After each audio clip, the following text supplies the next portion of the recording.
Good morning, good afternoon, good evening, wherever the case may be, wherever you're tuning in from to this live feed, stream, show, call it what you want, piece of content, Redfellas, Sunday night, to talk you through and to help us get through what was Luton Town 1, Liverpool 1 in the, is it still the Barclays Premier League? It is the Barclays Premier League. If it ain't, I've just given free prop to Barclays. But of course, I have a cup of tea. I have three friends. Well, I'd like to think I've got more, but three friends. But I've got three friends tonight who are willing and able and very nice of them to join us to discuss. As you guys know, Keith only comes on when they're winning. Steve's out for the night, so we can't blame Steve too much. But I have, of course, the James Milner with me. Rain, shine, snow, sleet. Conroy's in the building. Hello, Conroy. Yeah, good, thanks. Apologies if you hear any background fireworks tonight, guys. Where I'm based, there's literally a massive park, so you have about 3 million people going to this park. There's one night of the year, so if there's any background fireworks, apologies. But yeah, doing good. Personal side of things, not so good with that result today, but I'm sure we'll get into it. But yeah, I did say a couple of weeks ago, and I think Keith actually was Mr. Optimistic, saying it wouldn't be the case. Looking away looked like a sticky wicket from me, especially after Notts Forest Sticky and Bournemouth wicket. last season. And ultimately, I know we'll break it down, but it's happened again. So yeah, I was a bit apprehensive before today, and we'll break it down. Can I ask you? And obviously, Evan's probably thinking sticky wicket. Now, what is that a reference to? But can I ask you? Do you know what that's a reference to, or is it a phrase where you just thought it suits what we're talking about? I like to think I know most of the phrases. I'll be honest, that one, I think it's just Uh, either is it a reference to cricket, but I just use it yes, like it's a good yes. phrase. Another reference to the cricket, and the reason why it's good timing is because the World Cup of Cricket's taking place, and of course, the country of my parents and my origin, Pakistan, are getting smashed from pillar to post. So people have been giving me hella abuse about that as well. The country of my not quite my birth, but where I've grown up and I've sort of accustomed to living in England, that's getting battered from pillar to post. So so sticky wicket basically refers to where it's really difficult for the batsman. You can imagine it being a struggle, and that's what it kind of was as well for Luton, for Liverpool against Luton, Cav. But how are you anyway? We'll get into all of that. I haven't been here for a little while. It's good to see you again, off on your merry travels. You're becoming the new Keith of the show, Keith Cross Light. Yeah, Keith Cross Light. That's the one. Keith Cross Light. How you doing? Welcome back. No, I'm good. Yeah, I've been away again, but final holiday of the year is now over. So into the holiday season, which means I'll be back home a lot more, on the podcast a lot more, hopefully. But I'm well. Personal life is great. Everybody's healthy. Everybody's happy. And actually, I don't know if this made football in life, being a Liverpool fan, call it what you will, actually is great as well. I'm really enjoying this season. I'm really enjoying what I'm seeing from Liverpool. Today's a little bit different and we'll speak about it. But overall, I'm enjoying these times. Yeah, I'm good. Of course. And of course, Evan's in the building as well. Evan, how you doing? I guess not a bad time for you to watch it in the USA. 4:30 on a Sunday afternoon. That's probably like what, 11 a.m., 10 a.m., something like that. It was 8:30 for me this morning, actually. Okay, sorry. Okay. Recently, daylight savings, recently here in California. But yeah, a course. very manageable time compared to the 4:30 a.m. Yeah. kickoffs. Yeah, woke up pretty ill this morning. Was hoping Liverpool could be an instant elixir, if you will, but it was not to be. Yeah, of course. Come on. How can life be so easy and simple and straightforward, Evan? Come on, we know this. No. Yeah. Exactly. Tony Starks, I'm assuming is a Spurs fan because in the profile there's Spurs jersey. If that's him standing next to Crouch, I don't know. Someone help me out here. But Tony sends in a super chat. He says, Saturday night, man was saying they're the closest challengers to City. And Sunday night, it's a work in progress. Hold that. Okay.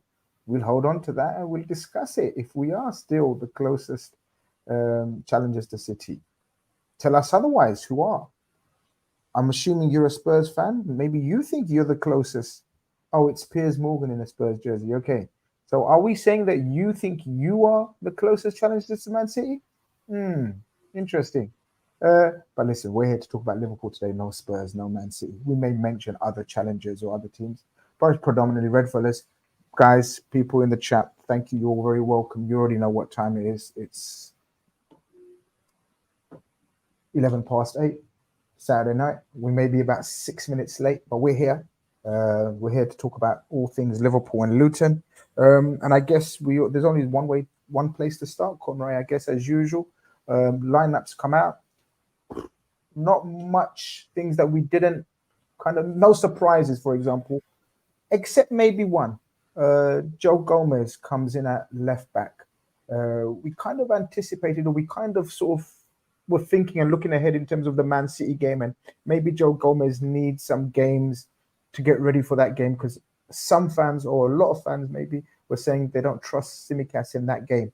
Do you think it was more a selection to get him sort of used to that role, or do you think it was for horses for courses and it being Luton away with a lot of aerial bombardment? Conway, if you're there.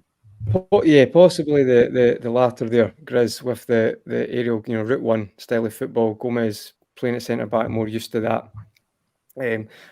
I feel like that was the reason. I still was a bit surprised, to be perfectly honest, because I feel like you, as a team against Luton, with what we have to offer, we should have more than enough that we could just play our game.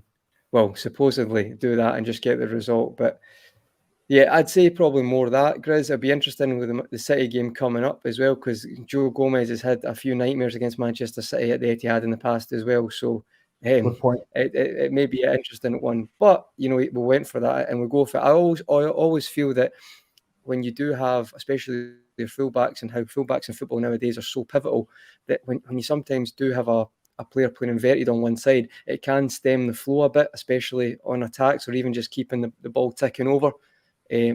So I'm always tend to be against it, to be perfectly honest. But I wouldn't say I was nervous going into the game with that. I felt like we still had more than enough to get the job done. But if it was me personally, I don't know if was there any other underlying causes at Tsimikas? Did he have a slight knock? Was there anything that came out in that? Nothing like that. No.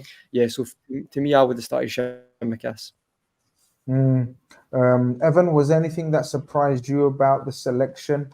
I guess the other issue possibly would have been Gravenberch or Curtis Jones, but it later transpires that Curtis Jones now missed his sixth game of the season due to injury or suspension.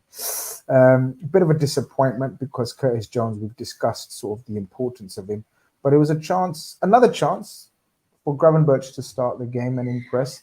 And obviously we'll get into the performances of the lads, but was there anything else that concerned you with the lineup in terms of formation, tactics, possible tactics that were going to be played out? Obviously, hindsight is 2020. Yeah, it wasn't a concern when I first saw the lineup. I personally would have played Cody Gakpo in this game. I find it was sort of a game state that suited him over Diogo Jota. And Jota, for all of his wonderful qualities and excellent finishing, when you need to pick the lock against a deep block, I'm not sure he's the type of player you would necessarily want. For me, we already have guys like Nunes and Salah who are looking to get on the end of chances. I would have gone for a more creative, unselfish presence in Gakpo. But again, would I be saying that if we had come away with 3 points? Who knows? Cav, just to round up the thoughts on the lineup and sort of the tactics that would have been employed using this lineup. So automatically we know Gomez comes in. We're not going to get overlapping Gomez. Automatically we know Trent's going to play far more inverted than even normal. And we know automatically, again, Jota's not really going to hug the touchline. To me, I know I asked you two guys' opinion. I'm going to come to Cav. To me, call me after the Lord Mayor show, whatever, but I did think that myself. I thought we're going to narrow the pitch here, aren't we? And it's already a tight pitch, and they're already going to be playing a very deep line block. That was my initial concern. Yeah, I shared them same thoughts when that lineup came out. Gomez at left back is obviously the standout selection. It makes sense. Initially, I thought perhaps it's maybe due to a sort of a lack of confidence. Maybe Klopp has in Tsimikas. His performances are a bit iffy at times, a bit hit and miss.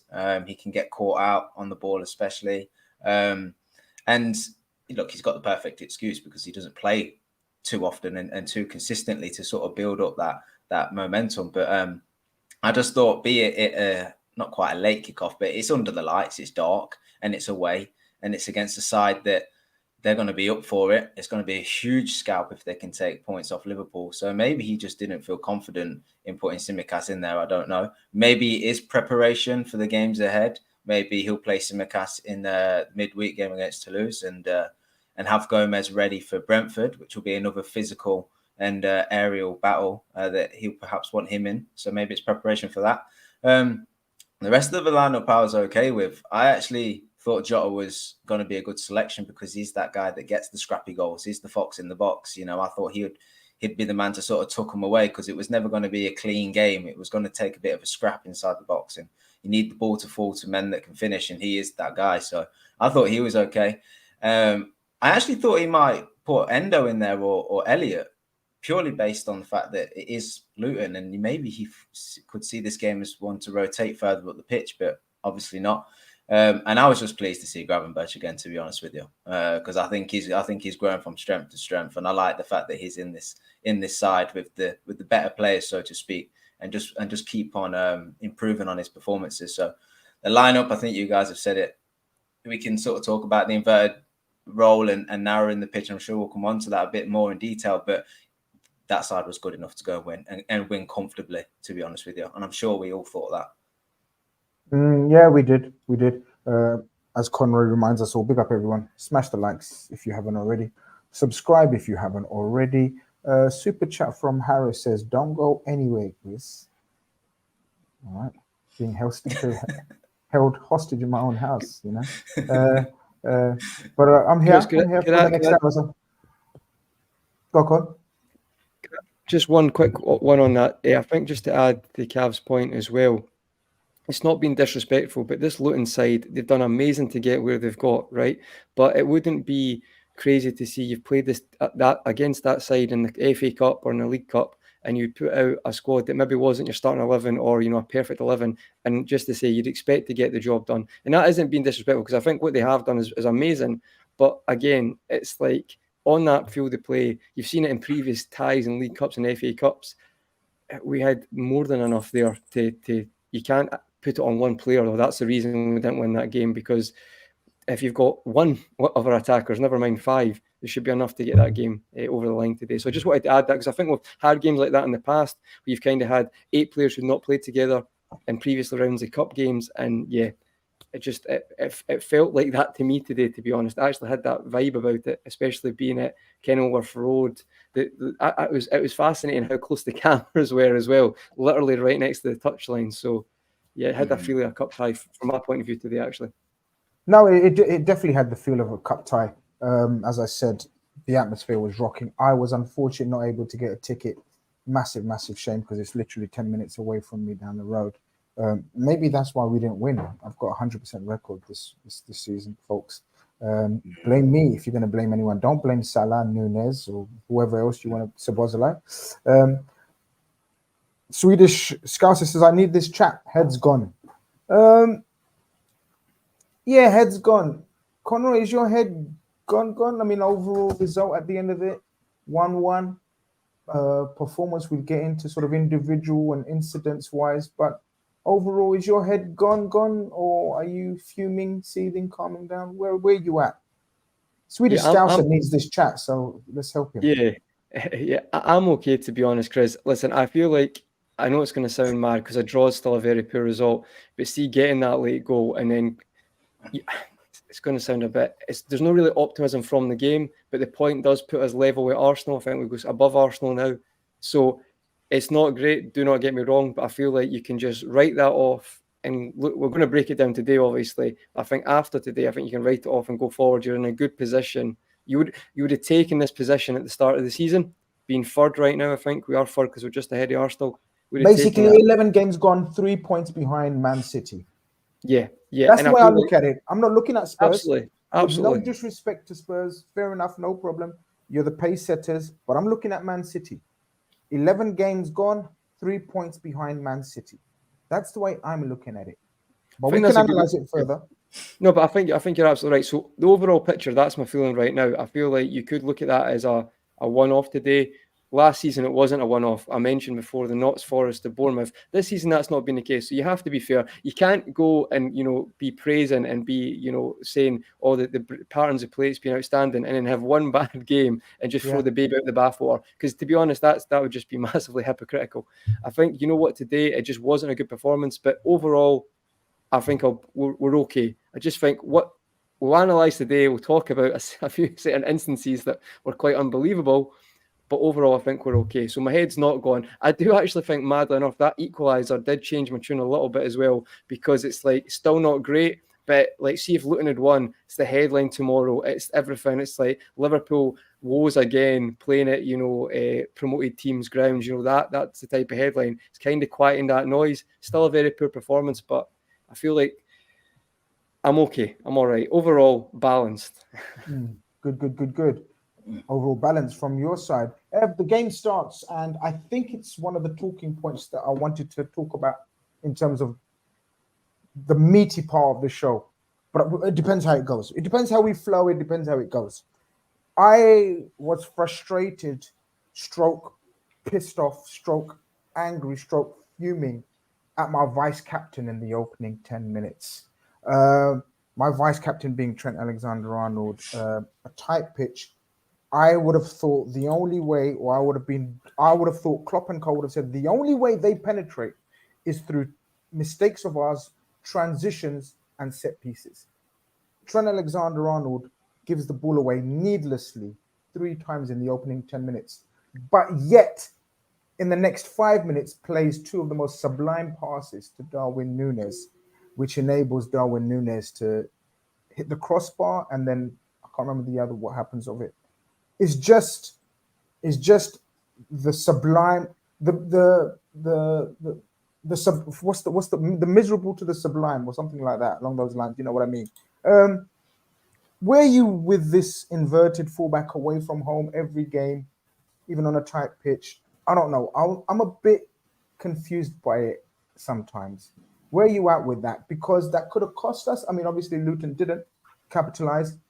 3 times I was fuming, and twice I was like, that's the areas you should be playing those passes from.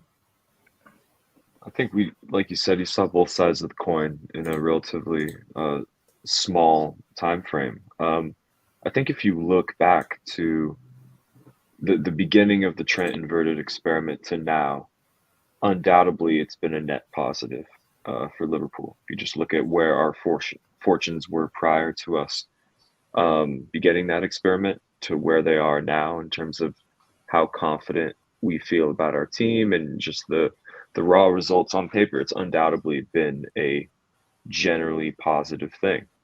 It doesn't always fill you with confidence. And, like you said, it's a bit like, I don't know, before Salah started missing those pens last year, it'd be like, well, Salah always takes the pens, well, always makes them, but you always feel like he's going to miss because there's something about it that just might fill you with anxiety. And I think there's a similar thing going on with Trent inverting. Some people see it, and although it's difficult to deny the results that we've undoubtedly gotten from it, it's still something that turns people off occasionally.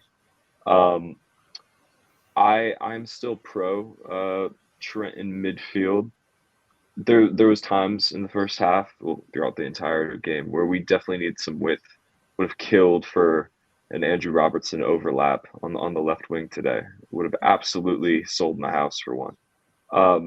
But at the same time, I'm trying not to be too reactionary. I look at how much of a welcome change it's been this season, being able to plow through central areas as opposed to just being stuck, being a wide team, which is what we were for so many years. So it didn't quite work today. It didn't quite come off. We eventually did add the width, but it was a bit too late, in my opinion.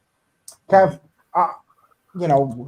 Ev's spot on as usual. He always is. I try not to be overreactionary as well, and I don't want to be overreactionary just because of one result. But I think it's fair, from my point of view anyway. I think I've been constant in terms of we have to be flexible. I don't think, Kev, we are good enough to play one way like Man City are. I don't think we have the personnel, and I don't think Liverpool 2.0 is ready, because we've spoken about the transition into this new team that we've shown possibly since December last year, not season, last year, where we tried to play this, inverted trend, or maybe even earlier, but injuries and whatever meant we couldn't. I just think we have the personnel to change it up game to game, looking at the opposition and seeing what we need to do in what game. And I just felt we played into Luton's hand, especially in that first half. Yeah, absolutely. I think we need to be a bit more flexible, and especially against sides that we know are going to sit back and know are going to put a low block on.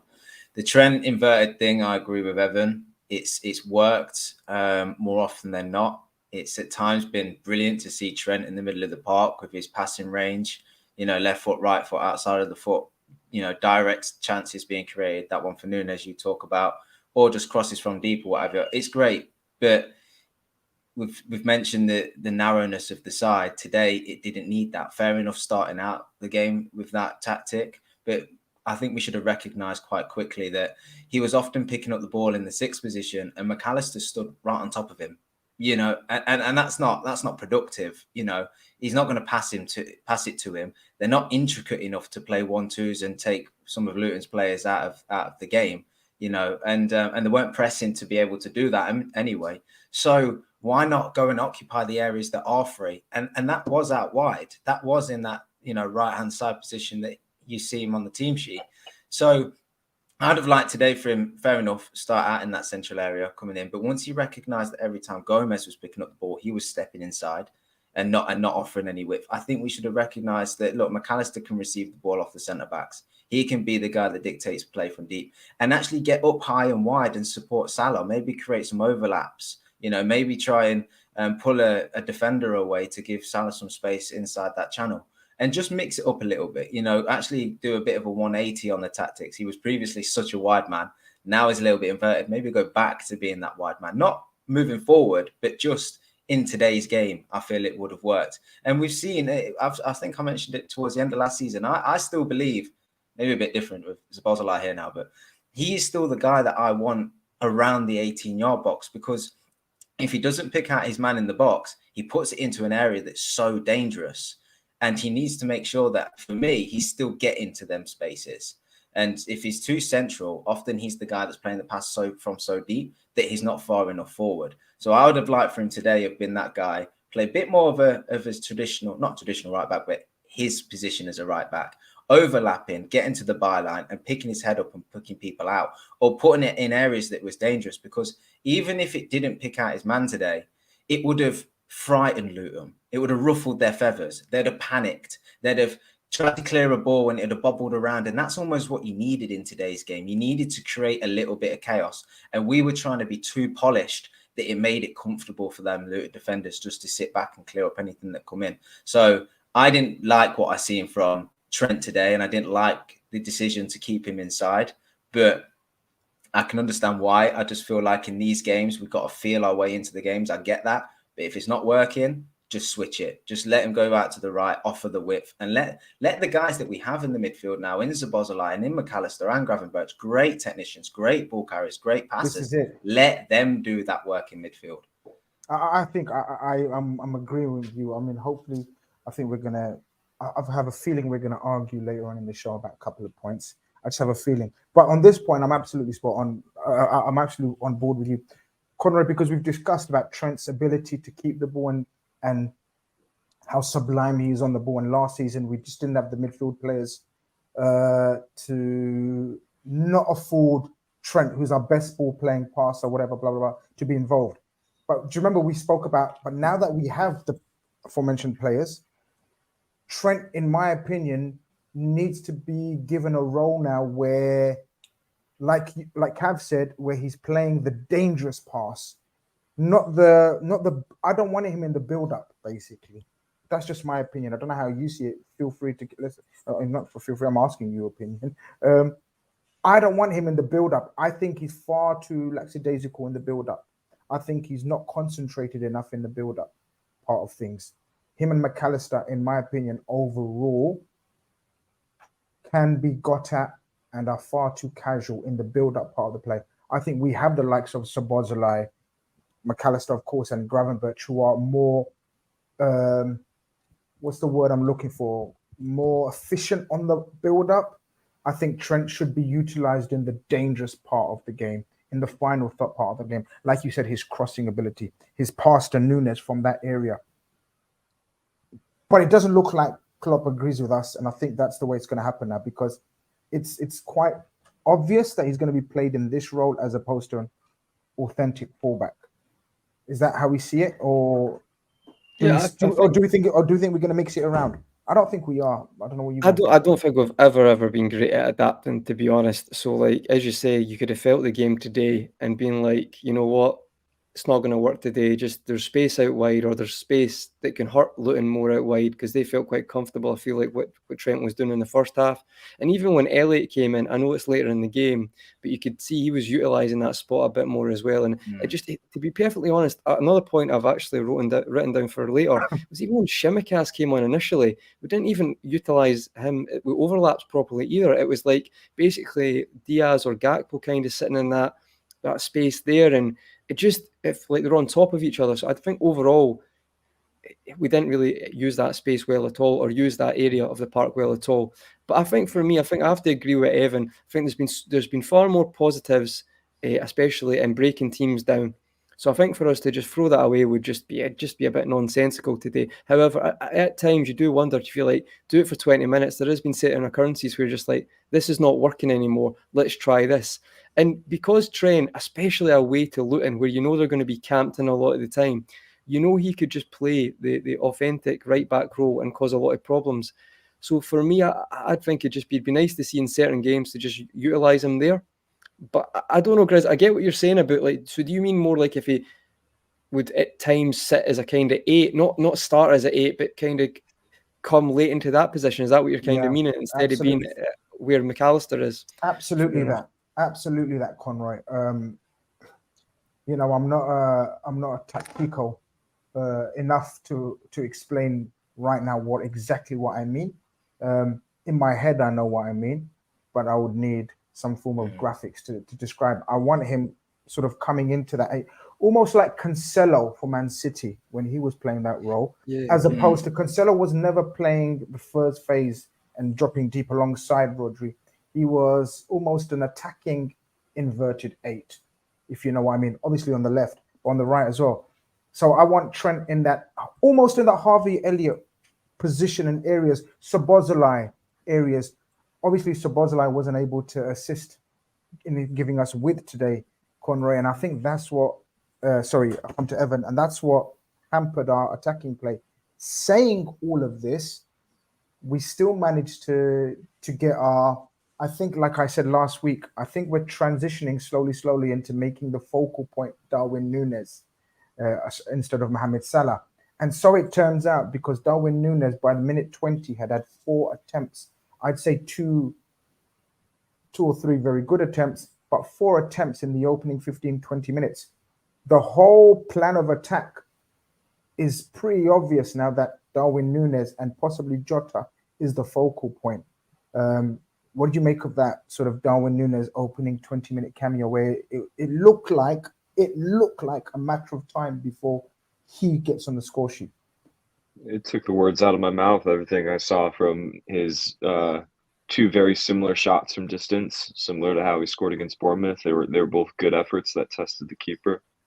The shot that clips the top of the bar, I thought that was a really difficult one to take on the volley like that first time. Everything suggested that he was going to get on the score sheet. and he absolutely should have. We'll come on to that. But from that opening sort of exchange had me thinking not only is Darwin Nunes going to get on the score sheet, but just Liverpool in general. I could see goals coming from other players as well. You know, Ryan Gravenberch, in my opinion, had a fantastic game and a fantastic first half. Master of the half spaces, picking up lots of lovely little pockets. I could see a clear route to goal for us, Grizz, and I wasn't.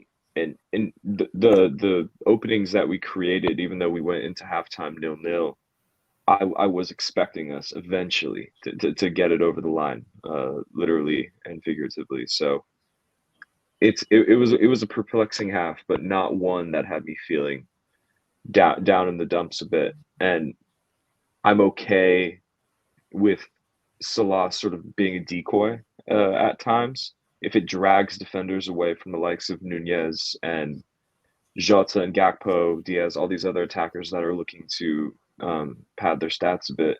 If it's a net positive for Liverpool, then I'm totally fine with it. And the cool thing about that is, even if that is the game plan, Mohamed Salah will 9 times out of 10 will find a way to contribute to a goal in some way, shape, or form. So if there is a player that you can use as a decoy and still expect GA output from them, it's Mohamed Salah. I'm okay with the approach.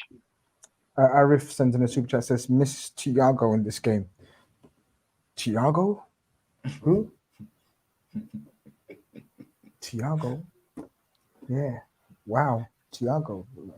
Last seen where? One, who, what, why? Plenty of other shows to talk about Thiago and time. Now's not the time. The players on the pitch, Darwin Nunes. Evan mentions Gravenberch, Cav. I thought Gravenberch was easily our most potent midfielder, direct, but just not on the ball enough. Is there a reason behind that, do you think, tactically, or is it just a personal thing? Like, what we need to get him more on the ball, especially when he was in the form that he was. He makes a brilliant run and then he slips in Jota, where Jota strikes it Jota style, and the keeper makes a decent enough save. But every time he gets the ball, he makes an impact. Just doesn't get on the ball enough. Is that a strategic thing in your head, or what is it? I want him more on the ball. I think sometimes it's just the way the game's going, and it's the tempo of the game. I think the game was slow at times. We had possession, but we weren't quick enough with it. Too many touches. The ball was played around the defence. It was going into midfield, and it was too easy to give it back to the defenders and recycle it around. And it wasn't a game where people were taking loads of chances. And so the speed was slow. So every time Gravenberch picked up the ball, he often just fell into that trap that everybody else was doing, where just be safe, keep it, recycle it. They'll make a mistake, or there'll be a clear opening that comes about or whatever. Instead of actually getting the ball and being like, look, I'm going to be the guy that changes the pace of this. I'm going to take the risk of taking somebody on. And I think it was in the game, sometimes you get this feeling that you feel like if you make a mistake and they run up the other end of the pitch and score, that it's a disaster. But you do need to take them risks at times. You need to try and isolate the opposition. You need to try beat a man so that then their teammate comes across the cover and then there's space over there to occupy and so on. So he was the one man for me, although I agree those periods he wasn't getting on the ball enough.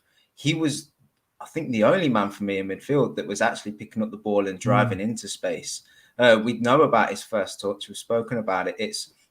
He has a picture in his mind as he's receiving the ball, and his manipulation of his body and the way he shifts his body and his footwork is brilliant. Often with his first touch, he's took somebody out of the game, or he's sort of laid the ball into an area of the pitch that he can then play the next pass that's progressive or run into a space. But actually today he was picking the ball up, and it was after his first touch that he was thinking, actually, I've got space to drive into here. And I love that he was, because it's shown you, and it kind of proved to me and my thoughts as I was looking at the game, that if you just run at this team, if you're brave and try and run at them, they will panic. They will try and cover each other. They will put in sloppy challenges. Even if they win the ball back, you know, and you counter press them, you will put fear into them. And that was one occasion that you mentioned where Gravenberch picked up the ball in midfield. He drove directly at the back four, and they did panic because nobody put a challenge in early enough. He managed to get to the edge of the 18-yard box.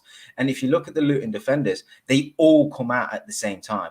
I think there's 2 or 3 defenders that he draws onto them. And without even looking, he's running in one direction and he plays a reverse pass into Jota, which is brilliant vision, brilliant technique and creativity. And from having such a deep defense, Luton looks so easy to carve through. And that's one straight run at their back four. And so, you know, Jota, okay, fair enough. He tried to do the keep with the eyes and put it in the near post when it looked so obvious to put it in the far post. I think he was bored of Darwin Nunes hitting the same corner time and time again. He thought the keeper's gonna think I'm gonna do the same. Let's do something different, because Jota does think outside the box, you know, with his finishes sometimes. Absolutely. But Gravenberch, that was one occasion, and he had a few others where he picked up the ball and he drove. And actually, that was something that as he was doing it, I was thinking, I want the man on the other side, as in Szoboszlai, to be doing the same, because suddenly McAllister was playing deeper and he was trying to feed passes into people's feet, getting caught out at times. But I can appreciate that he's trying to create something. That's perfectly fine, and we recovered well enough. But the 2-8s either side of him, I want you to drive. I want you to carry the ball through the lines and not play the pass through the lines. I want you to carry the ball through the lines, get these Luton defenders and midfielders drawn in, create the space for your fullbacks, create the space for your forwards. And I feel like if Szoboszlai had done it a bit more and Gravenberch could have continued it, we could have created a little bit more, because you've seen that when we did it, we created chances. So I love, just to finish, I love Gravenberch's performance today. And I think he's been brilliant since he's come here. He seems to be so dynamic and he seems to be different to what the other midfielders can offer. And I think he's going to go from strength to strength. And that would have been a new experience for him again today. You know, you talk about Klopp 2.0, but Luton away under the lights. I'm not sure if they still have to climb through people's houses to get in the ground anymore. I'm not sure if that's still a thing or they sorted that out. But it's still a thing. It's still a thing. Yeah, it's an experience and they will learn from it, and him especially. So, Murtaza Ali sort of segues into what we mentioned, the machine that is Szoboszlai. He says usually Szoboszlai works so hard. It's like we have an extra player. Last 2 games, he's not been his usual self. Maybe a little too many minutes in his legs. Guys, did you think that as well in terms of when he was selected in the midweek and he played the full 90 minutes? I just thought that was a bit, I don't know, no need for it. And then today, for sure, it was his least effective game, but that's fine. We've had 10 weeks of brilliance, pretty much. It's fine to have an off day, right, when it comes to Szoboszlai. But did you think that was a bit strange, Conroy, instead of playing the 90 minutes in midweek? Especially when you got someone like, I mean, I know, again, like Evan said, hindsight and all that, but Elliot's been playing so well. Maybe it was a game for Elliot to pick those holes. I don't know. But Szoboszlai did look a bit fatigued. No, I agree with you. I'd agree with the statement for during the week. It was a great time to give him a rest. Because, as you said, his stamina has been one of the most surprising things as well. He's been outstanding, like he's got 3 lungs. But ultimately, it's still, every game can be very intense. So it would have made sense. This is, either way you slice it, this game was going to be awkward. It was either going to be, it's still an unusual ground. It was going to be, it had the potential to be awkward like it was. So for me, yeah, hindsight's a wonderful thing, as Evan said, but I would have started someone else. The only thing is, I would have started Elliot, but the thing about Elliot, and we're going to speak about him, but at the moment with Elliot, it seems every time he comes on as a sub, he is so impactful, he's outstanding, he looks like he's very confident in his ability, but when he starts, it seems the complete opposite. Like, it just seems like he can't have the same impact on the game. And I'm not saying that you could still done that during the week, but I think we're going to speak about that later. It's quite interesting how he seems to be really relishing and reveling in this position as kind of a super sub for us, to be honest, like a super sub creator. Again, another assist today. So that's a talking point in itself. But for Szoboszlai, he's been outstanding. As Grizz, you've said, the Hungarian Gerrard, guy's allowed to have a quiet game. It's not the end of the world. But I would say, you know, in the league game, the next game we've got coming up is against West Ham at home in the League Cup. It'd be interesting to see if he could get a rest there, or even get a rest. Well, no, we're Europa League game. Yeah, this week. So I don't anticipate him. Hopefully not Selected. Exactly. Yeah, I'd agree with that. Halftime comes in the game, and I guess halftime comes in the show today, guys. So it's time to speak on our sponsors. As you guys know, if you don't know, I'm about to tell you now, we are sponsored by yourfutcard.com, your go-to place for all your FIFA cards. Go get them printed out however you want, whichever size, color, background. Some brilliant, brilliant designs. And not only FIFA cards, guys, they are huge and massive into your metal football art prints. Some brilliant, brilliant prints there, as you can see. Quick view, look at that, an Allison one. I mean, that is pretty. I mean, that is exactly Allison, right? I can't fault that one. Obviously, if you want a bit of nostalgia, there's a Bobby Firmino one. They pretty much do anyone you want. You can order and get hold of whoever you want, whatever you want, whatever size you want. I have, of course, a Mohamed Salah one right there for you guys. In fact, I'll show you guys here. I mean, that is quite brilliant, Mohamed Salah. Look at that. Obviously, the one that you guys are all probably interested in much more than Mohamed Salah is this one here, right here. I mean, pretty neat, Did you right? you chose them stats yourself, surely? No. That's the way it is, my friend. That's the way it is. You know, they are based on sort of each individual's capabilities, and you know, lo and behold, they are my capabilities. What can I say? What can I do? But guys, don't forget to check them out. Of course, if you go and where am I? If you type in Redfellas, you even get 15% discount because of us. What more do you want? They have a new feature, as I spoke to you last week about. Moments. It's called Moments. You can have any moment you want printed out on a card.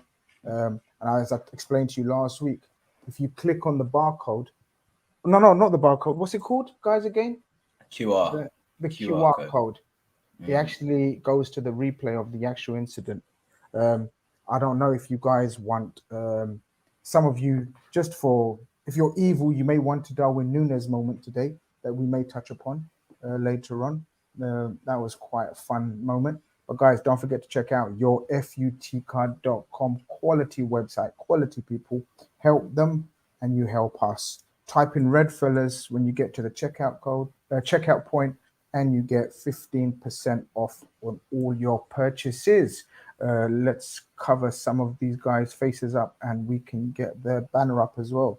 You already know that's Cav and Evan. They don't need a title. You already know who they are.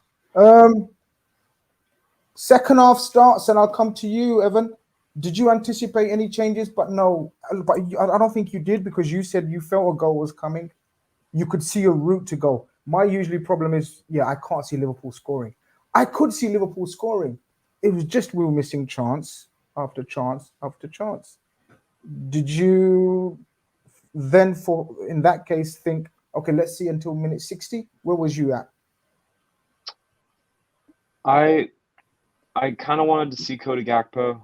That's when my initial thought that I brought up earlier started to take root. I wanted to see Cody Gakpo at halftime.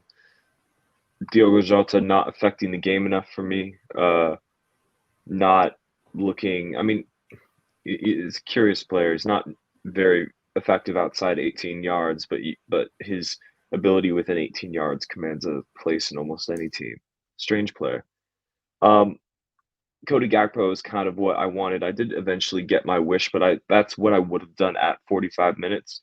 But that alarm bells weren't quite ringing for me at halftime to make changes. I still believed, like you said, based on what I had seen, that Darwin was going to bury one eventually. Gravenberch put one on a plate for Jota in the first half that forced a good save from the keeper.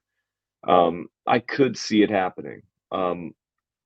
And not to mention, I think Klopp has tons of credit in the bank when it comes to the timing and the selection of substitutions, just based on how good they've been this season. And we eventually did reap the rewards of, both of the substitutions later on. But generally, subs are not the contentious point in my head that they used to be.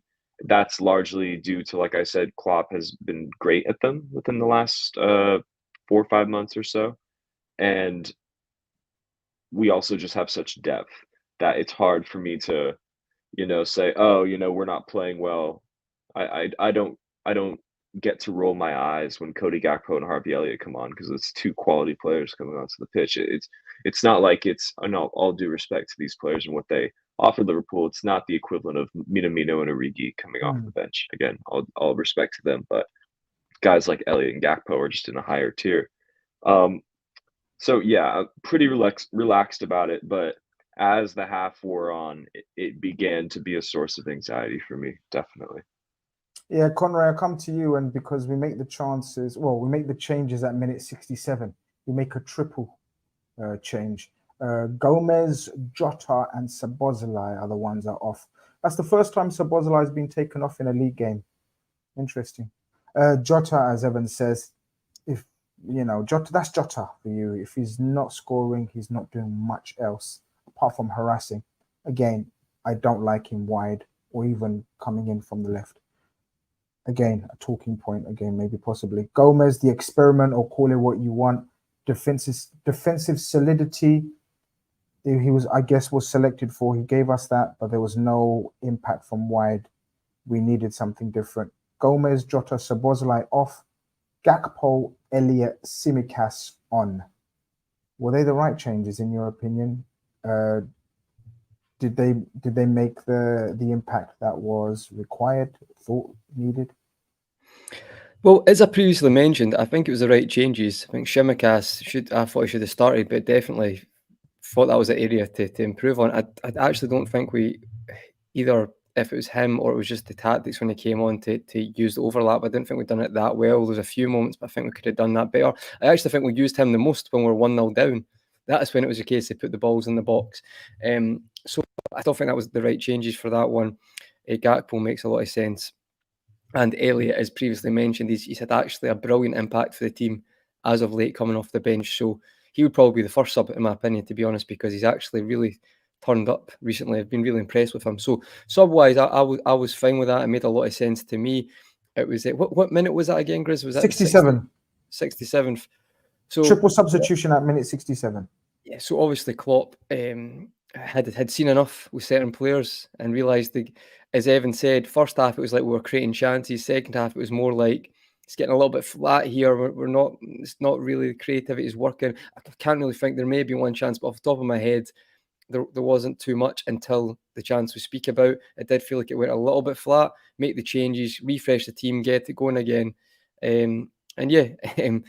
I think they were the right changes, and I know we're going to speak about what occurred soon after that. But before we get to that, Gakpo with an early chance. Again, it's Elliott who makes the difference. Cav. Elliott comes on, and Gakpo. The irony of it, I think Jota scores there. That's the mad thing. Like if that change didn't happen in that minute, I think Jota probably scores there. But Gakpo not being the natural hunter of a goal that Jota is, didn't quite know in what to do with that chance. It was like a I'm Dutch, I can control this moment. And the other one was let's try to scorpion kick it in. I think it was one of those ones he wasn't sure, and it came to nothing, right? Divock Origi scores that, no problem. You stole it from me. Yeah. Hey, bring back Origi. Oh, yeah. Giroud did a similar one, didn't he? Like, Giroud, scorpion kick. Scorpion kick, yeah, crazy.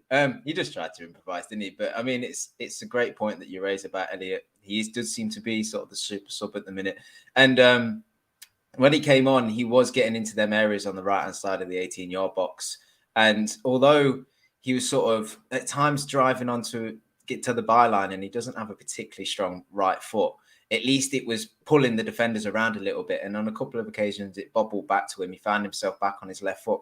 And the quality into the box was brilliant. It really was. We'll come on to the goal. But that was just another occasion where he's put a ball into such a dangerous area. Gakpo timed his run a little bit better. He would have found himself level with the ball or slightly behind it where he could have chose his finish. Instead, he overruns it and he has to improvise. And it would have been a wonder goal if it had managed to have finished it from there. But yeah, I agree. Elliott, just we needed that buzz. We needed that somebody just in and around the box. And it was always then going to boil down to the quality, and he's shown it. So I was happy with the subs. I quite like the fact that we made 3 subs on the spot as well, because it's a bit of a statement. It's a little way of Klopp saying, I'm not happy with how things are going here. I'm making wholesale changes. He's never going to make 4 or the complete 5, because he's going to want to reserve Diaz maybe in his thinking, but he's always going to want to change the game again, and then he'll always have that last one just in case of an injury or whatever it is. So I like that he made 3 on the spot, because it's a statement. It's showing the team that are out there on the pitch at the minute that it is simply not good enough, and if you're not good enough, you're going to get pulled. So I like that. And I don't know if Klopp was on the yellow card at this point as well, so I'm not too sure how much he could have been. Does anybody know what happened there with the Klopp yellow card? I have no recollection of the incident or anything. Anybody? He left his technical area. Is that the official word? He left his technical area. Yeah, maybe he was trying to get on camera. I don't know. I've never seen that enforced once. I was just going to say, I've never seen it enforced. I was just going to say, I've never seen that enforced. Very rarely do you see it enforced. And B, if anybody knows, the technical area of Luton Town is literally like 1 meter by 1 meter. It's like, wow, you know, Klopp's a big guy. Mm-hmm. What do you want him to do? But yeah, Cav, we go to Conroy actually. Usually in second halves, around the 70th minute is when Liverpool really turn the screw and make the difference. And it looked like it was happening again. As I said, Elliott comes on, gives us that buzz. Salah moves a little bit inside alongside Darwin Nunes. And we have that Gakpo chance. Elliott goes out wide. Tsimikas is throwing in crosses from the left now. Gravenberch is given a freer role. And it looks like we're turning the screw. And it's one of those occasions, it's one of those phases of play where you have to capitalize. When you make chances in this phase of play, because this is where you either break the team's resolve and the fans' resolve, or you enforce it. We, Liverpool Football Club, decided to enforce the away fans' resolve and the players' resolve, because we kept making chances, or we kept missing, or we kept making the chances to make chances disappear suddenly. But we make a chance. I can't believe someone told me who crosses it in. I think it's Trent. No, it's McAllister who puts the ball in for the Mohamed Salah header, which should be put away. It's a quite basic head, even for Mohamed Salah, who's not great. The ball falls to Darwin Nunes, and he balloons it, skies it way over. That was a horrible moment for everyone involved. Yeah, I've got to be honest. It's like we've seen some misses. That probably will be the miss of the season. It's he's done well to hit it that high from that angle, to be perfectly honest. We talk about the plan we had. Do you know what? It could have been a different scenario tonight if that goes in, because it looks like subs have came on, made a massive change. We've got the result, and I think it probably would have been enough, because that would have probably took the stuffing out of Luton at that moment. It was kind of going according to plan, not from us initially, but to save the game, create the chance quickly. I mean, you can question Salah, maybe misheads it, whatever. He lays it on a plate for Nunes, however it gets there, and he just has to. Just the keeper's got no chance. He could even just cushion it in. Like if you've I don't know if you've rewatched it, guys, but if we actually watch the angle from it's the left camera, he's actually managed to clear the goal some distance, and I'm not actually sure how he's done that, to be perfectly honest. But these things happen, but it's definitely one of the misses of the season. Used to his thoughts and opinions on it. Whoever wants to go next. Of course, the flag goes up, but it wasn't offside. It would have been allowed. It epitomized Mohamed Salah's game, and B, it epitomized Nunes as the player that he is.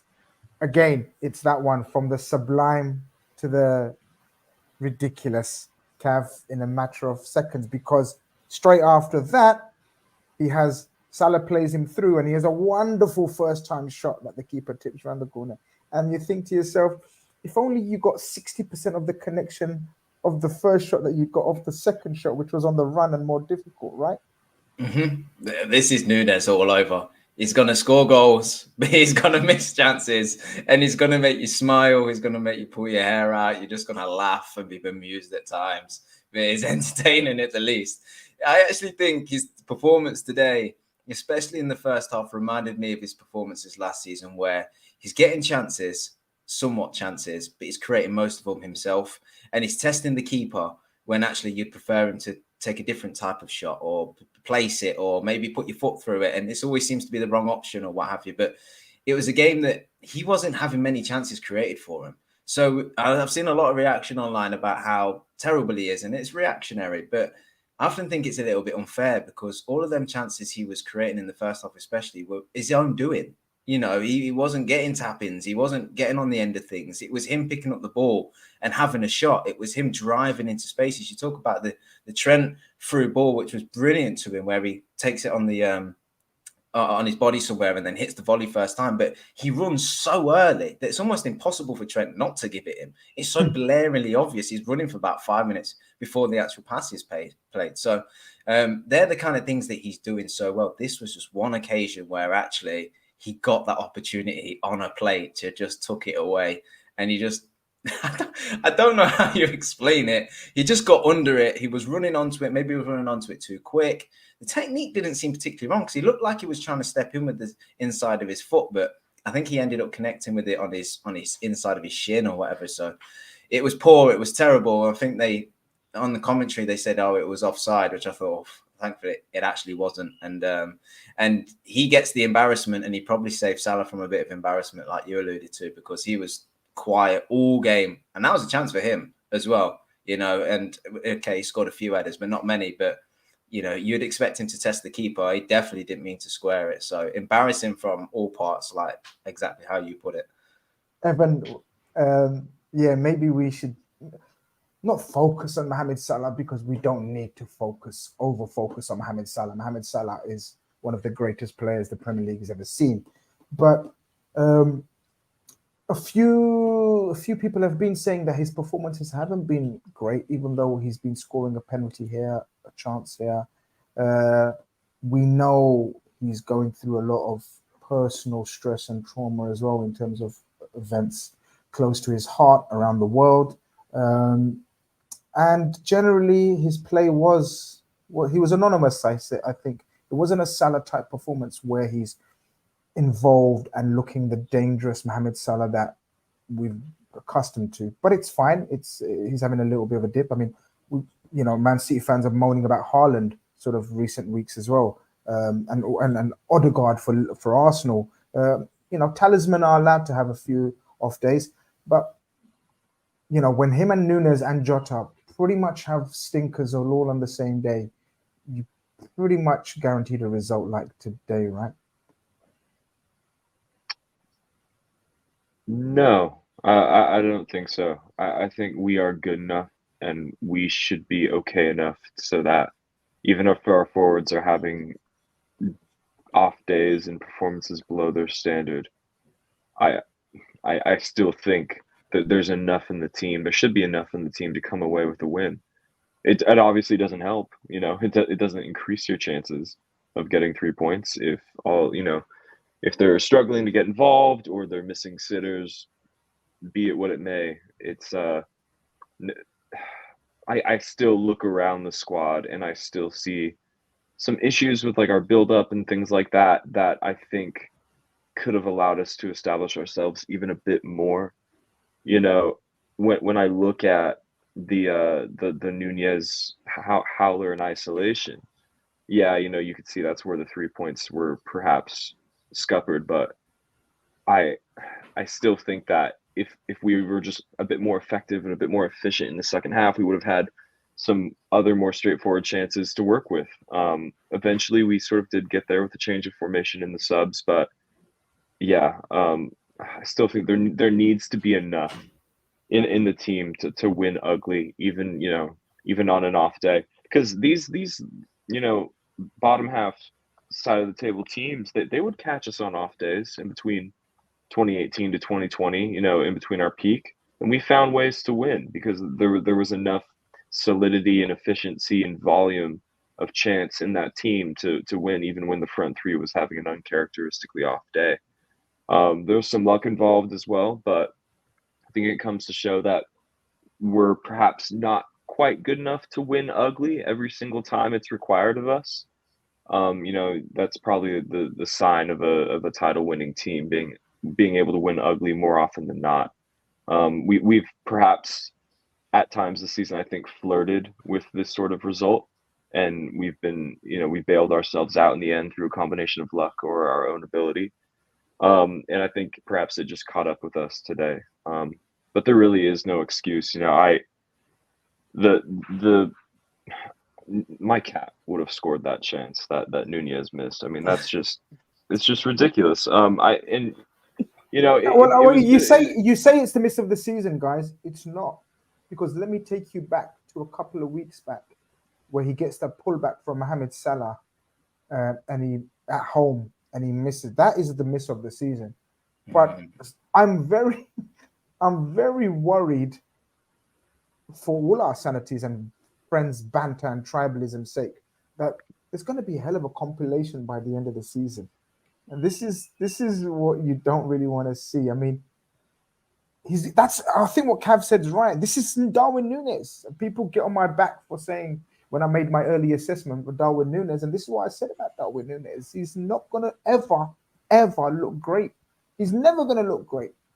He's going to look effective. He's going to look robust. He's going to look strong at times. And you think, wow, unbeatable. And then he's going to do the most ridiculous things. And you think to yourself, he's not a real footballer. But this is Darwin Nunes. And it's up to Jurgen Klopp and co to harness the best out of him. And we will eventually get the best out of him. He's young. He's raw. He's got the attributes. Talent, okay, to a certain degree. Not for me. I think it's more about physical attributes. He has, but let's hope we see more Newcastle days than today, and I'm pretty sure we will overall on the whole. But it was frustrating, guys. It was frustrating, and when you're having frustrating afternoons like this, where you're missing open goals and your main strikers misdirecting a header and pretending it was an assist, what you fear tends to happen when you have this mental thought. And I'm not joking to you guys. At minute 80-ish, literally seconds before they scored, I said, this is one of those goals where they just get a breakaway. And from our corner, so I don't know who wants to take this because I've lost track of who's what, because Evan said his cat can score that, and I agree with him, and it's making me more mad. And I've lost track of where I am, right? So you guys got to help me out here and chime in. I think Van Dijk with a header, and I think we appeal and we stop. Criminal. We stop. 3 or 4 of our players stop, and then we don't make the foul to stop the fucking counter. We do not stop the counter at source, and we end up having Tsimikas and Elliott, I think, or McAllister chasing back 2 or 3 of their quickest players, and they score. Take it away. Whoever it is, I don't give a shit. Well, I'd just chime in first of all by saying I was pleased Van Dijk won the header initially, because one thing I was thinking during the game, and it's been a little bit of a frustration for me, is that even though we're one of the highest scoring teams from set pieces, I feel like we don't score enough from set pieces. And I feel like having Konate and Van Dijk in the box are usually the best headers, the most physical, the tallest men in there, and they don't get to the ball first. And it always baffles me why we're not, if we're not scoring that many, why we aren't, connecting to the crosses as much. So Van Dijk actually does on this occasion. It hits Barkley on the back of his arm, and there's some appeals for a penalty, but wasn't for me. Not sure what you guys will think, but he jumped with his arms up, but his back's to the man. I think it would have been incredibly harsh. Elliott's the man on the edge of the box, doesn't make the foul, like you say. He should have. And as they run through, McAllister's worried that he's going to get sent off, but I don't give a shit. It's minute 80, 85. Just risk it. I don't know. Actually, well, I think it's correct. I might be wrong. I thought it was on the edge of the 18 as the ball's coming out. It's Elliott that sort of makes it a half challenge. It's McAllister that's running back, and it's his man that ultimately scores. And if you watch that goal from their box to ours, McAllister just lets his man go. You know, Tsimikas is tracking the man that's running down the wing and seemingly then puts the cross in. McAllister just thinks that I don't know what he thinks. He clearly thinks his man's going to stop. Kev, I don't think he lets him go. I don't think he's got the physical capability at that stage. The way we play on number 6, and maybe we can kind of segue into the McAllister chat. I don't think he's got the physical capabilities of doing that chase back. That's a scenario of flushed. He's flushed by then. He's finished by then. There's no energy in his legs. He's gone by then. That's just my take on it.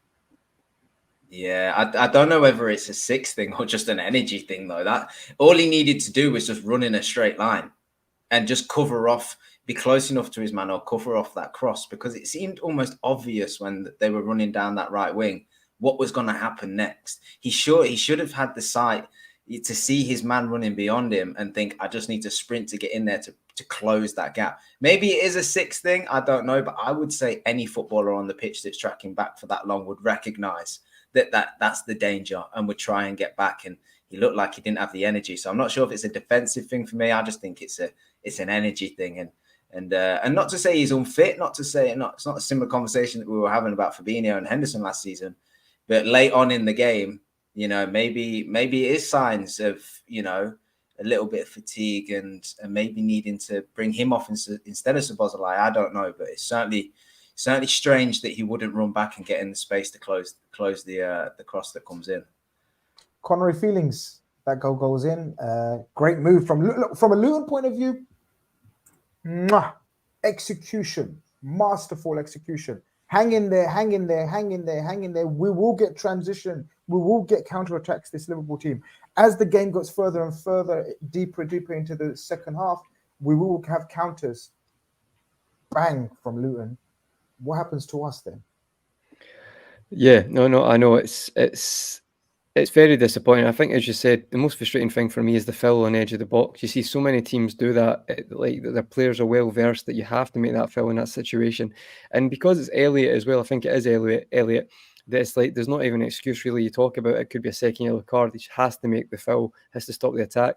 I actually do think the cross from the right side, I actually think it's a very good cross because it allows the attacker, I think it's John, to run onto it. And I will say it's actually a good finish. I know it looks simple and the ball probably makes it simple, but he doesn't allow Alisson any time to react. And Alisson he is the best keeper in the world, but he's definitely the best at narrowing the space very quickly. Like, he's so good at that, but he doesn't get a chance to because of the first time finish. And then you're sitting there thinking, like you said, Grizz, it's like a script at times. You're like, you just feel sometimes there's momentum in grounds, and if you miss that big chance, and as Evan said, there was other reasons we could have done to make sure we won that game. But ultimately, in those moments, you miss that chance, they're getting more confident as the game's going on, we're getting more frustrated, and then they go, and then you're like, how in the space of 15 seconds or even less than that, how are they 1-on-1 and they're now winning, and you're like, we're losing to bottom in the league. So it was like a movie script that moment, to be honest, Grizz. But yeah, it is a good move. You got to give them credit. Comparing their players to ours, especially, like they actually had the one clinical moment of the game at that time.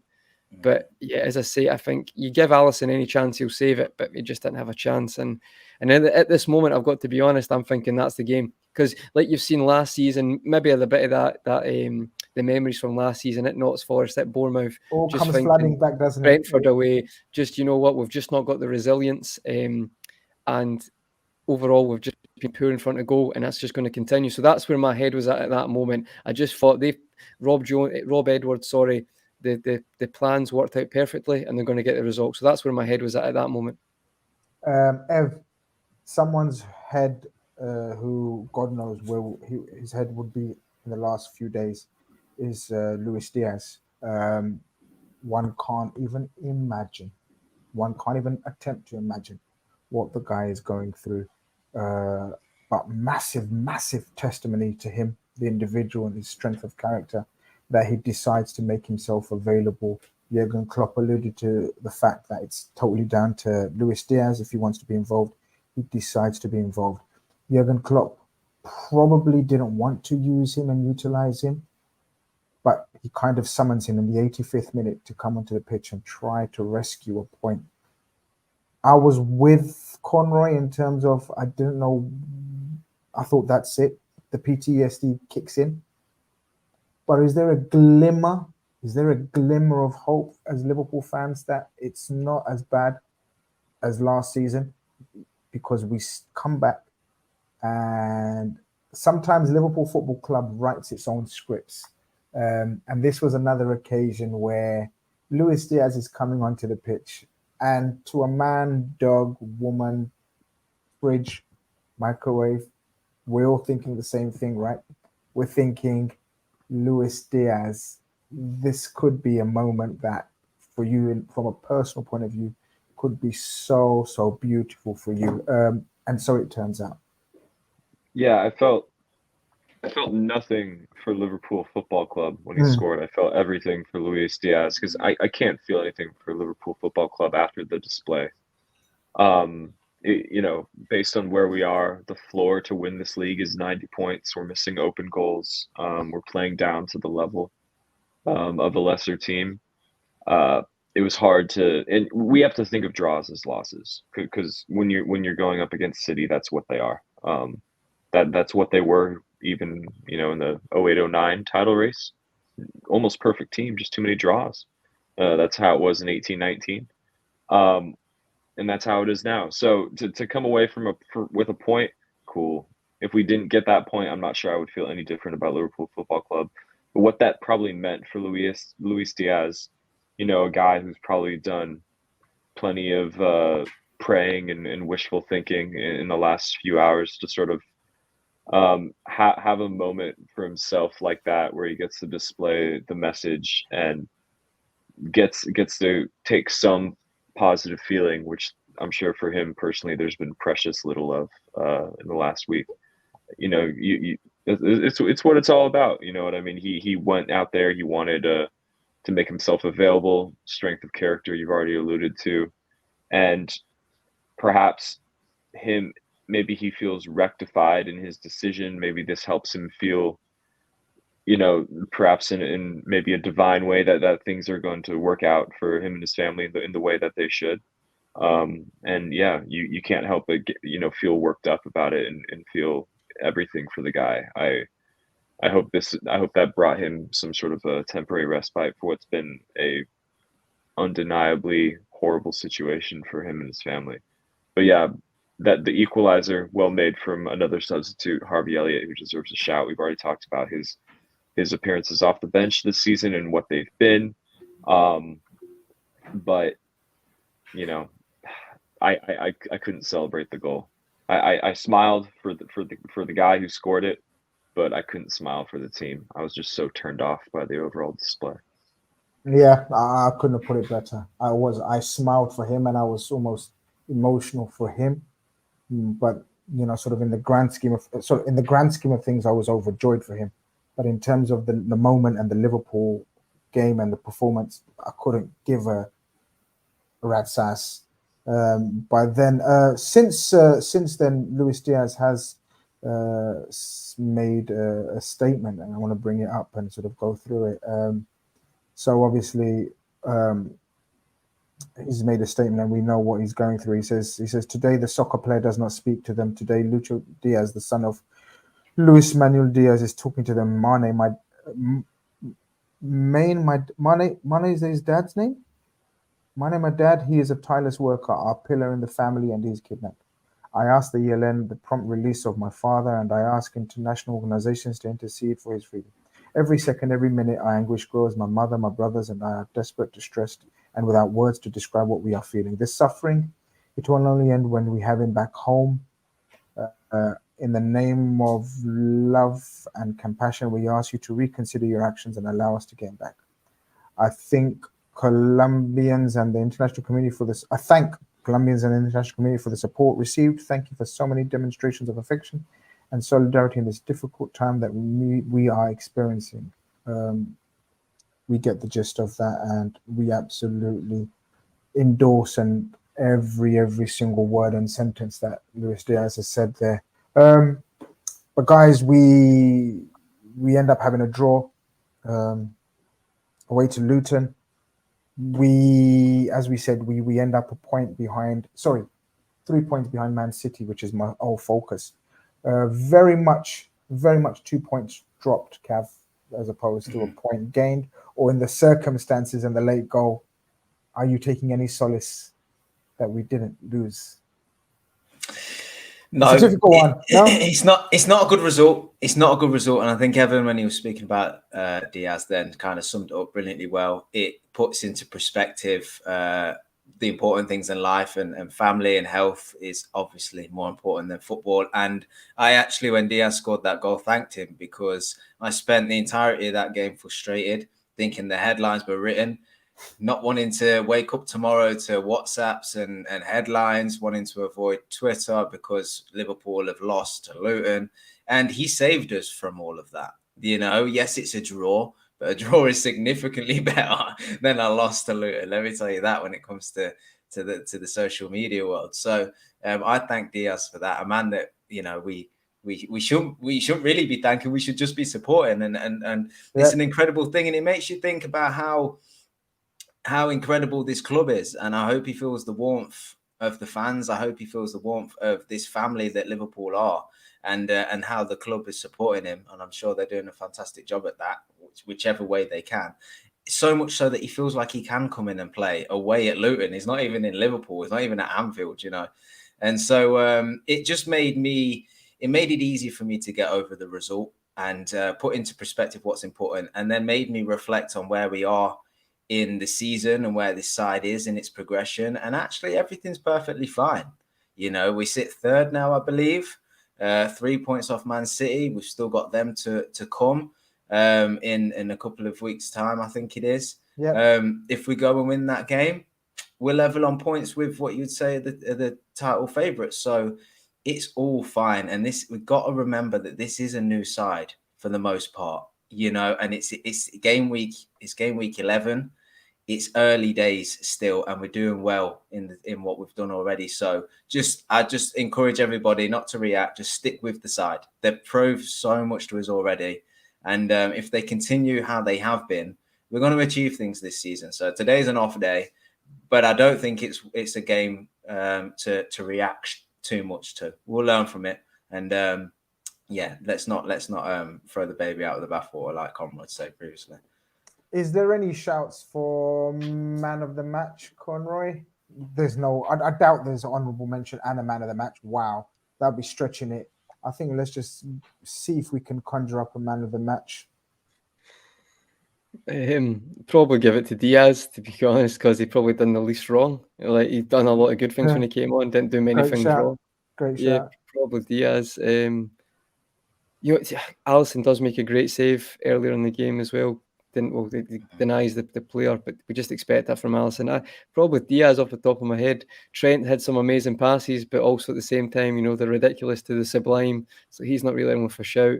It's a hard question, that one. Yeah, no, do you know what? Van Dijk and Konate, I feel like they were okay. I don't think they were horrendous. So possibly them. I think can that challenge for actually the equalizer, Konate actually wins the challenge to pass the ball to Elliott. So he's done quite well. But I'm going to go for Diaz, because you know what? The fact it was like I couldn't believe what he's going through, and as you've said, is obviously just the whole situation is horrendous. But to see him actually on the score sheet and actually on the park was quite surreal, to be honest. And I think he'd done a lot of good things when he came on, wanted the ball, took defenders on. So I would give it to Diaz. I don't think we probably deserve to give anyone a man of the match, but if we're going to give it to anyone, I'd give it to Diaz. Guys, can I just hijack your opinions as well, and let's all give it to Diaz, just for the sake of humanity, love, and what we feel about the whole situation as well. And I guess we'll give it to Luis Diaz, but then in that case, I'll let you guys have an honorable mention, because I don't think anyone else deserves a man of the match per se. But let's just give the man of the match to Diaz, and then an honorable mention for someone. Ev? I think performance-based Ryan Gravenberch was a shining light today. I thought he was exquisite playing in between the lines. If you know, people lamented our very sort of vertical approach today, very central, lack of width, wasn't really working, wasn't getting the most out of guys like Salah and Jota and Szoboszlai, who had a quiet day. But Ryan Gravenberch looked like he could be a battering ram through the middle when he picked it up. You know, he dishes it off to Jota, creates a really good chance. It's it's just so many great signs. That's the positive I'm taking away from today in terms of an individual performance. Ryan Gravenberch keeps going from strength to strength, and it's going to be hard to displace him from our strongest 11. Kev? Yeah, I agree with Evan. It would have been Ryan Gravenberch, but just to be different, I would say that all our frustrations are on the forwards today and the midfield, and actually defensively, we look pretty good. And so I would give an honourable mention to Joe Gomez, who stepped into left back. Seems to be Mr. Versatile at the minute, and his performances have been good. And I didn't think he'd done anything wrong today, and he's solved. I know Tsimikas was there, but he's helped us out in the absence of Robertson. So. He helped us out in the absence of Trent earlier on the season. So I think his performances have been good. He's playing in a somewhat unnatural position, and I think he was fine. So just to be different, I'd say, kudos to Gomez in his performance. Yeah, fair enough. Look at that. We've managed to give a few honourable mentions whilst having an awful result. But guys, this is it. Thank you very much for tuning in. I think that's why we call it a wrap. There's no, as most of you guys have said, there's no point overreacting yet because it's game week 11 and they've given us more joy than sorrow this season so far. And yeah, we pulled something out of the bag. Luis Diaz gets an equalizer, which is beautiful for him. We wish and we hope and we pray that everything is fine with his father and he's reunited. We now move on to Europa League on Thursday, I believe. Away to Toulouse. Strasbourg. Toulouse or Strasbourg? Toulouse. I believe if we get 3 points, that's the table wrapped as winners. But it will be interesting to see Jurgen Klopp's selection and thinking. Very, very quickly, guys, one by one. Do you think he does one of those ones, let's get back on the pitch and right the wrongs, or does he think we'll need every ounce of energy that we have against Brentford at home, who will make life things probably even more difficult than Luton? How do you see it, Conroy? Yeah, for me, Grizz, I think it'll be a bit of a mixed bag. I think he'll probably rest a few changes, but see, like Nunes, for example, probably play that. Nunes, maybe Salah as well, just to get their confidence up again, just get in front of goal. A bit like we've seen recently, I think it'll be similar. There will be changes, but there'll be a few regulars in that team as well. I think maybe an attack as well. Just to get the job done. I think a mixed bag from me. I don't think it'll be completely a different team. We've been making 8-9 changes. You don't think there'll be 8-9 changes? No, sorry. So what I'm saying is, I think it'll be similar to 8-9 changes, but see how some of the games you've had a Salah or a Nunes involved as well, just to get the job done in attack. I think it'll be the same. I think it'll be copy and paste like that. Be strong enough to get the job done, then we're qualified, and then we can just use completely different teams going forward and rest all our first team players or a lot of the first team players. So yeah, I'd say it'll be very similar to that. But I do think he will play Nunes though. I think he seems to want to play him quite a lot in Europa League or games. Who, in your opinion, name me 3 players that you don't want anywhere near the football pitch come Thursday. Let's make it a bit interesting. I'll start with one. I'm really worried about overworking Dominic Szoboszlai. I'm really worried about because don't get me wrong, some people are just built for it, like Wijnaldum. I would rest Szoboszlai. I'm also worried about overworking Joe Gomez, despite his response to injuries. It's been positive. I'm still wary about that because he's a useful sort of plug in and play player. I would also want us to continue to be careful with Ibou Konaté's return. I like that trend. It seems to have paid off. We haven't re-aggravated that injury, despite him going to international break injured last time. Klopp had thoughts on that.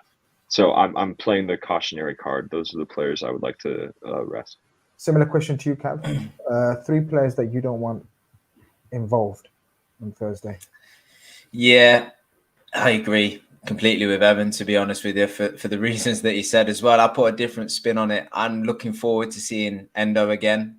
I think his passing in particular has been pretty sharp and pretty quick. I quite like what I've seen from him recently.